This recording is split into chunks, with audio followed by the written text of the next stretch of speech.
You wouldn't trust yourself doing a medical procedure or a complicated mechanical repair, but some people still think that selling a home themselves is going to save them more money, avoid the hassle of dealing with an agent, and hope things run smoothly. Selling a home is a complex and difficult process. There are many moving parts, multiple professionals, and a folder full of legal contracts and issues to be considered while your home moves through the process. Before it can arrive safely at the closing table, there are many obstacles to jump over. This is the Terms, Tips, and Tricks for Real Estate, episode 135, FIZ BO. The pretty pictures and a fancy sign in the yard is literally just the beginning.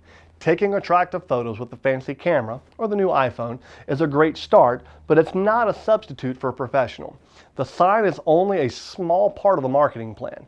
Figuring out how to stage the home and get the photos in front of buyers isn't even the most important reason for hiring an agent. An agent's job at the start of the journey is to take great photos and videos, as well as find creative and efficient ways to get your home noticed in the busy marketplace.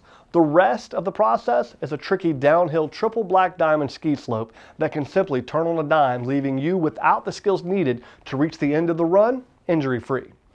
One of the first reasons that I hear sellers use for doing a FSBO is so that they can save money on the commission. If you look back at our videos on commissions, you know that a buyer's agent receives their commission typically from the sellers. The sellers have agreed to allow the agent to split their commission with the buyer's agent in exchange for the buyer's agent bringing and working with the buyer in the deal. If you're a buyer looking at a FSBO, you should also consider the fact that we're dealing with a seller who may or may not understand the process. If the seller decides they aren't willing to pay the buyer's agent commission, that cost is going to fall on you. If you don't have the funds to pay the agreed upon commission, your deal simply could fall apart. Your lender may not have calculated this cost into your closing cost, and the deal gets very complicated very, very quickly. If you're a seller, you're going to likely be asked to pay the buyer's agent commission. You could say no, but that means the buyer is going to have to take on that expense for themselves, and more often than not, buyers aren't prepared financially for that additional cost. If the buyers can't afford to pay the agent commission, there's a good chance they're going to move on to another house that will. Your home is going to miss out on the benefits of marketing and local exposure. Numerous potential buyers aren't even seeing your home. The ability of a high-quality agent to fight and negotiate on your behalf is worth the added cost. The money you think you're saving is oftentimes lost in the negotiations to get you to a higher contract price. A home being sold by owner typically results in higher days on market and in the long run costs you a lot more money.